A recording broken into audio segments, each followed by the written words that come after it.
Mister नून डरावनी कहानियों में आपका स्वागत है। आज की पहली कहानी है आंखों में बसा जिन। महक एक 22 साल की कॉलेज स्टूडेंट थी जो अपने होम टाउन से दूर एक पुराने शहर में जर्नलिज्म पढ़ने आई थी। यूनिवर्सिटी के पास एक पुराना सा गर्ल्स हॉस्टल था। नाम था नरगिस हॉस्टल। हॉस्टल की इमारत ब्रिटिश टाइम की थी। लकड़ी की सीढ़ियां, ऊंची छत और बहुत सी पुरानी चीजें थी वहां। महक को हॉस्टल अलॉट हुआ, कमरा नंबर 204। जब वो पहली बार हॉस्टल में दाखिल हुई तो उसकी नजर एक बंद कमरे पर पड़ी। कमरा 217। उस पर एक ताला लगा था और दरवाजे के ऊपर धूल जमी थी। उसने कैजुअली पूछा, "ये रूम किसका है?" वार्डन ने जवाब दिया, "वो बंद रहता है। कभी कभी कुछ टेक्निकल इशू होता है, डोंट वरी।" महक मुस्कुराई और आगे बढ़ गई। उसे क्या पता था कि उसी दरवाजे के पीछे उसकी जिंदगी बदलने वाली है। कुछ हफ्ते बीत गए। महक अब पूरे हॉस्टल में घुल मिल गई थी। जर्नलिज्म में उसका मन भी लगने लगा था। एक रात इलेक्ट्रिसिटी चली गई। सभी लड़कियां बाहर कॉरिडोर में आ गईं। अंधेरे में एक लाइट सी महक को दिखी। वहीं बंद रूम 217 का ताला खुला हुआ था। उसका क्यूरियोसिटी जागा। उसने फुसफुसाकर कहा, "इतना छुपा के रखा है? जरूर कोई ओल्ड मिस्ट्री होगी।" और बिना किसी को बताए वो उस कमरे के अंदर चली गई। कमरे के अंदर धूल भरी चीजें थीं। एक टूटा मिरर, पुरानी लकड़ी की अलमारी और एक टेबल जिस पर एक काला ग्लास रखा था। उस काले शीशे में जैसे उसकी आंखें बस गईं। उसे एक फेंट सी आवाज सुनाई थी, "तू देख सकती है मुझे।" महक हड़बड़ा कर बाहर निकल गई, लेकिन तब तक कुछ उसकी आंखों में उतर चुका था। अगले कुछ दिनों में हॉस्टल की लड़कियां नोटिस करने लगीं कि महक पहले जैसी नहीं रही। उसकी आंखों में अजीब सी चमक आ गई थी। शिनिप रात अकेली छत पर बैठी रहती। कभी कभी भी वो मिरर में देर तक खुद को देखती रहती और खुद से विस्पर करती, "मैं तुझे समझती हूं।" उसकी रूममेट आलिया बहुत परेशान थी। एक रात उसने देखा कि महक मिरर के सामने खड़ी है और अपने रिफ्लेक्शन से बात कर रही है, जैसे वो दूसरे किसी के साथ हो। आलिया ने धीरे से पूछा, "तू ठीक है ना महक?" महक ने धीरे से पलट कर देखा। उसकी आंखें गहरी और चमकदार थीं। उसने बस इतना कहा, "अब मैं अकेली नहीं हूं।" महक अब खुद को कभी हंसते हुए पाती, कभी रोते हुए, बिना किसी रीजन के। उसकी आंखों में अजीब तरह का अट्रैक्शन था। कई लड़कियां कहती, उसे बात करते ही माइंड भारी सा हो जाता है। एक बार क्लास में एक लड़के ने महक से फ्लर्ट करने की कोशिश की। अगले ही दिन वो लड़का स्टेयर से गिरा और उसका पैर टूट गया। उसने कहा, "महक ने मुझे देखा था और उसके बाद सब ब्लैक हो गया।" कुछ लड़कियां डरने लगी। रूमर्स फैलने लगे, उस पे जिन है। लेकिन महक अब एकदम बदल चुकी थी। वो खुद भी जानती थी कि कुछ उसके अंदर है। एक दिन उसने अपनी डायरी में लिखा, "मुझे पता है, कोई मेरे अंदर है। उसकी मौजूदगी से मुझे डर नहीं लगता, बल्कि सुकून मिलता है। वो मुझे अपनी आंखों से देखता है और मैं उसे अपने दिल से सुनती हूं।" एक रात आलिया को महक की जोर जोर से चीखने की आवाज आई। जब वो दौड़कर उसके कमरे में पहुंची तो देखा महक बेड पर उल्टी तरफ मुड़ी हुई थी। आंखें सफेद और मुंह से अजीब आवाजें निकल रही थीं। वो तुरंत हॉस्टल वार्डन को बुला लाई। वार्डन ने एक लोकल मौलवी को बुलाया। मौलवी साहब आए, कुरान की तिलावत शुरू की और आयतुल कुर्सी पढ़ी। जैसे ही वो पढ़ने लगे, महक जोर से चिल्लाई, "बंद करो, वो मेरी है, उसकी आंखें मेरी हैं।" सारा हॉस्टल कांप उठा। मौलवी साहब ने रुकिया किया। कई दिन तक महक बेहोश रही। जब उसे होश आया, उसने धीरे से कहा, "उसने मुझसे वादा किया था कि वो मुझे कभी अकेला नहीं छोड़ेगा।" मौलवी साहब ने बताया कि महक जब उस कमरे में गई थी तो वहां एक जिन था जो हुस्न से अट्रैक्ट होता था और महक की आंखों में उसने अपना घर बना लिया। उसके बाद रूम 217 को परमानेंटली बंद कर दिया गया और ताला पड़ के सील कर दिया गया। महक को उसके पेरेंट्स ले गए। वो अब ठीक थी, लेकिन उसके अंदर की खाली आंखें बताती थी वो अब पहले जैसी नहीं रही। आज भी जब कोई लड़की हॉस्टल में कमरे बदलती है तो उसे खास हिदायत दी जाती है, कमरा 217 के पास मत जाना, वरना कोई फिर से किसी की आंखों में बस जाएगा। आज की दूसरी कहानी है इश्क के जिन। रजिया एक 20 साल की सीधी सादी लड़की थी जो अपने माता पिता के साथ पुराने शहर के एक मोहल्ले में रहती थी। वो अपने मजहब को मानने वाली, नमाज पढ़ने वाली और हर रोज कुरान पढ़ने वाली लड़की थी। उसके अंदर कुछ खास मासूमियत थी जो हर किसी को खींच लेती थी। एक दिन वो अपनी सहेली समरीन के साथ छत पर बैठी थी और मस्ती में कह बैठी, काश कोई मुझसे इतना सच्चा प्यार करे कि पूरी दुनिया को भूल जाऊं। उसने ये बात हंसी में कही थी, मगर शायद किसी ने सुन ली। उस रात से सब कुछ धीरे धीरे बदलने लगा। पहली चीज जो रजिया ने नोटिस की वो ये कि उसे ऐसा लगने लगा जैसे कोई हर वक्त उसे देख रहा हो। कोई साया, कोई नजरों से पीछा करता हुआ लेकिन नजर ना आने वाला। उसकी नींद टूट जाती आधी रात को और उसे ऐसा लगता जैसे किसी ने उसके बालों में हाथ फेरा हो। कभी हल्की सी फुसफुसाहट सुनाई देती, मैं यहां हूं, तेरी दुआ कबूल हो गई है। पहले तो उसने इसे अपने दिमाग का वहम समझा, लेकिन जब यह सब हर रोज होने लगा तब वो डरने लगी। एक रात उसकी मम्मी ने उसे कुरान पढ़ते हुए देखा, लेकिन वो सिर्फ पन्ने पलट रही थी, आंखें एकदम सीधी और बेजान थी। रजिया, बेटा सब ठीक है? मम्मी ने पूछा। रजिया ने गर्दन घुमाई, आंखें चमक रही थी और बोली, सब ठीक है अम्मी, अब सब कभी ठीक से ज्यादा ठीक हो गया है। उसके लहजे में अजीब सी मिठास थी, पर साथ में एक ठंडी सी सिहरन भी। धीरे धीरे उसके हाव भाव बदलने लगे। वो कभी कभी एकदम शांत हो जाती और कुछ देर बाद बहुत हंसने लगती, बिना किसी वजह के। उसके चेहरे पर एक अजीब सी नरमी आ गई थी, जैसे कोई बेहद रोमांटिक शख्स हो। पर सबसे डरावनी बात यह थी, अब रजिया को आईना देखना बहुत पसंद था। वो घंटों मिरर के सामने बैठती, खुद से बात करती और कभी कभी अपने गालों पर हाथ फेरती हुई कहती, तू मुझे इतना प्यार करता है, मैं भी तुझे छोड़ नहीं सकती। उसके घर वालों ने सोचा कि शायद उसे स्ट्रेस है या कोई मेंटल इश्यू। एक डॉक्टर को दिखाया गया। उन्होंने कहा, माइल्ड साइकोसिस सिम्टम्स लग रहे हैं, शायद डिल्यूजन ऑफ लव। मगर कोई मेडिसिन असर नहीं कर रही थी। एक रात उसकी छोटी बहन सहरिश उसके कमरे में गई। उसने देखा कि रजिया अकेली खड़ी है और जोर जोर से कह रही है, मुझे छोड़ के मत जाओ, मैं सिर्फ तुम्हारी हूं, मैं किसी और से शादी नहीं करूंगी।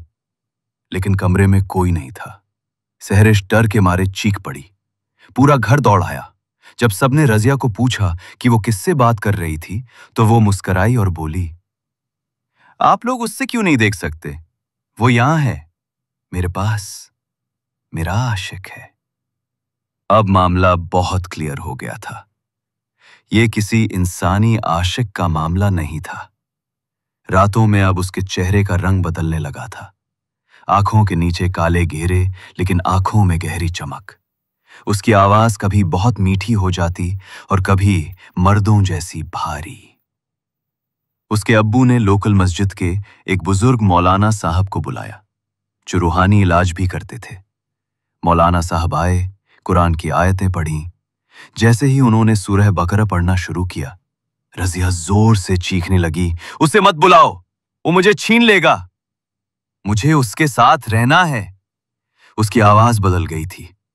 वो इंसान जैसी नहीं लग रही थी, जैसे दो आवाजें एक साथ निकल रही हों। मौलाना साहब ने सख्ती से पूछा, कौन है तू, इस बच्ची पर क्यों काबिज है? रजिया के मुंह से जवाब आया, मैं उसका आशिक हूं, उसने मुझे बुलाया था, उसने ही तो दुआ मांगी थी दुनिया से दूर सिर्फ प्यार चाहिए था। मैं उससे प्यार करता हूं और वो सिर्फ मेरी है। मौलाना साहब समझ गए कि ये आशिक जिन है, एक ऐसा जिन जो इंसानी जज्बातों से जुड़ता है और अट्रैक्शन और लव को अपना हथियार बनाता है। अब घर में रोज रुकिया होने लगी। दिन में तिलावत, रात में आयतुल कुर्सी और हर वक्त धूप बुखूर। पर ज्यों-ज्यों इलाज बढ़ा, रजिया की हालत और बिगड़ती गई। कभी कभी वो जोर से हंसती और कहती, आप सबको क्या लगता है? मैं आजाद होना चाहती हूं। मैं तो खुश हूं। वो मुझे सबसे ज्यादा चाहता है। एक बार तो उसने अपने मुंह पर खुद को चाटा मारा और कहा, तुम मुझे छोड़ क्यों रहे हो? मैं तुमसे वफा करूंगी। तुम सिर्फ मुझे देखना। ये अब प्यार नहीं था, ये एक रूहानी कैद थी। मौलाना साहब ने बताया कि ऐसे जिन तब आते हैं जब इंसान इमोशनली वीक होता है और कोई ख्वाहिश दिल से करता है, काश कोई सिर्फ मुझे चाहे। वो जिन इस बात को दावत समझते हैं और फिर वो उस इंसान के अंदर फीलिंग्स की शक्ल में घुस जाते हैं। धीरे धीरे जिस्म, दिमाग और रूह सब पे काबू पा लेते हैं। अब एक ही इलाज था, 3 दिन का इंटेंस रुकिया सेशन। रजिया को अलग कमरे में रखा गया। 3 दिन तक नॉन स्टॉप तिलावत, अजान और रुकिया की आयतें पढ़ी गईं। तीसरे दिन उसके मुंह से फिर वही आवाज आई, मैं जा रहा हूं, लेकिन याद रखना, उसने मुझे बुलाया था। मैं आया था मोहब्बत के साथ। और रजिया बेहोश हो गई। जब उसे होश आया, वो बहुत कमजोर थी, पर उसकी आंखें पहले जैसी थीं। ना कोई चमक, ना कोई साया। उसने बस धीरे से कहा, मैं बहुत थक गई हूं। मैं बस नॉर्मल जिंदगी जीना चाहती हूं। कुछ महीनों बाद रजिया की शादी एक अच्छे, सीधे, सादे लड़के से हो गई। लेकिन आज भी जब वो कभी आईने के सामने खड़ी होती है, 1 सेकंड के लिए उसकी आंखें थम जाती हैं, जैसे वो किसी को याद कर रही हो, या शायद कोई उसे।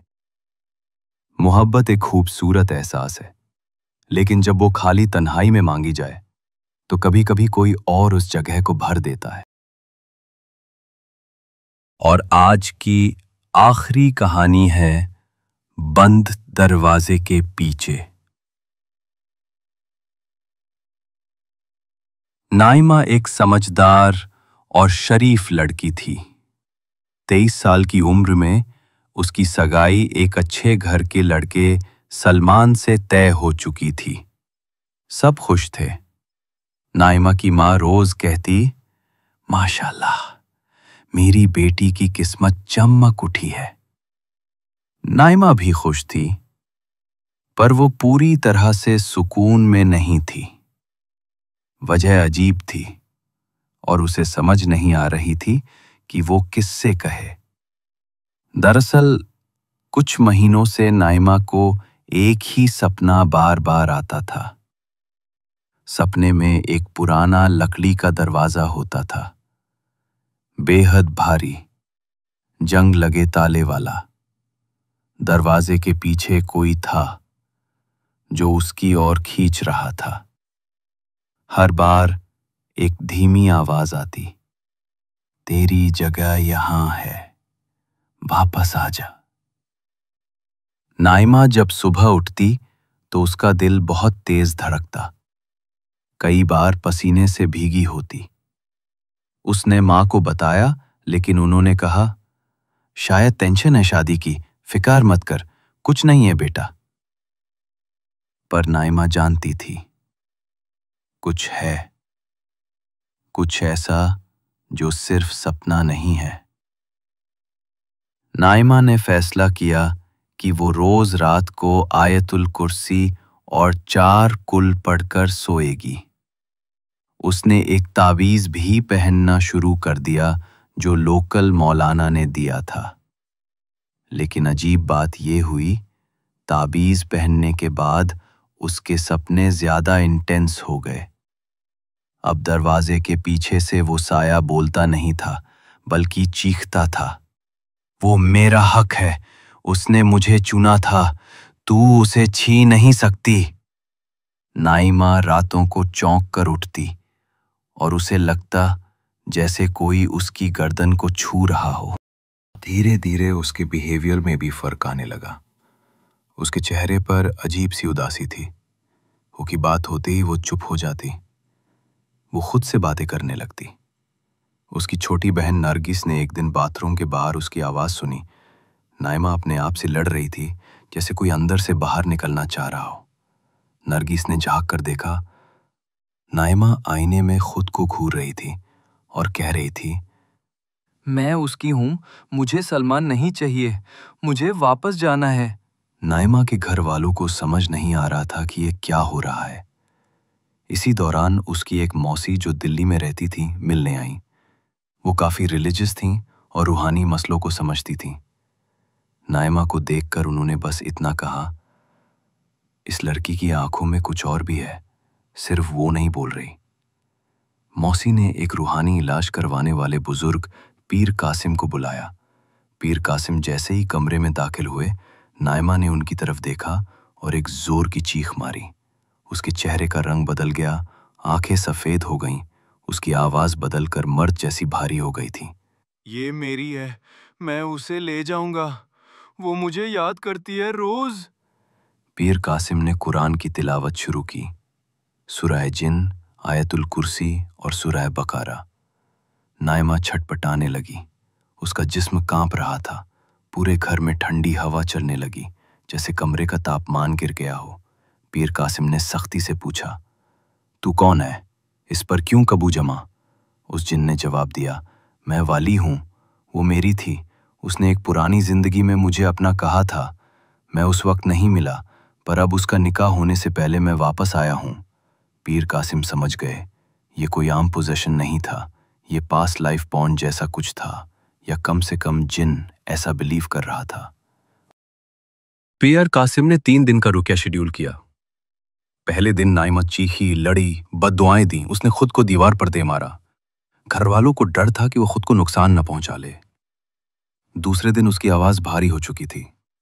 वो कभी कुरान पढ़ रही होती, कभी खुद से बातें करती। तीसरे दिन पीर कासिम ने बहुत कड़ी तिलावत की और अंत में उस जिन ने एक आखिरी बार कहा, अगर मुझे उससे जुड़ा कर दिया तो याद रखना, वो कभी खुश नहीं रहेगी। मैं हर उस जगह होऊंगा जहां वो होगी। और नाइमा बेहोश हो गई। जब उसे होश आया, वो बहुत थकी हुई थी, लेकिन उसकी आंखों में रोशनी लौट आई थी। पीर कासिम ने कहा, वो गया नहीं, बस कमजोर हुआ है। तुम्हें 40 दिन तक रुकिया और इबादत में रहना होगा। नाइमा, अब तुम्हारे इरादे ही तुम्हारी हिफाजत हैं। नाइमा ने धीरे धीरे खुद को संभाला। उसकी शादी सलमान से तय तारीख पर हुई। वो कोशिश करती कि ज्यादा अकेली ना रहे और हर वक्त अल्लाह का जिक्र करती। शादी के कुछ दिन बाद जब वो पहली बार अपने नए घर की अलमारी खोल रही थी, पीछे की दीवार पर एक पुराना निशान था, एक दरवाजे जैसा। उसने उस दीवार को देखा, उसकी सांस एक पल को रुक गई। कहीं दूर से फिर वही आवाज आई, मैं अभी गया नहीं हूं। कभी कभी जिन चीजों को हम पीछे छोड़ते हैं, वो हमें कभी पूरी तरह छोड़ती नहीं, खासकर जब वो चीजें प्यार, इंतजार और अधूरी कस्में हों, और जब सामने एक ऐसा दरवाजा हो जो कभी खुला नहीं गया हो। फिर मिलते हैं किसी और डरावनी मुलाकात में।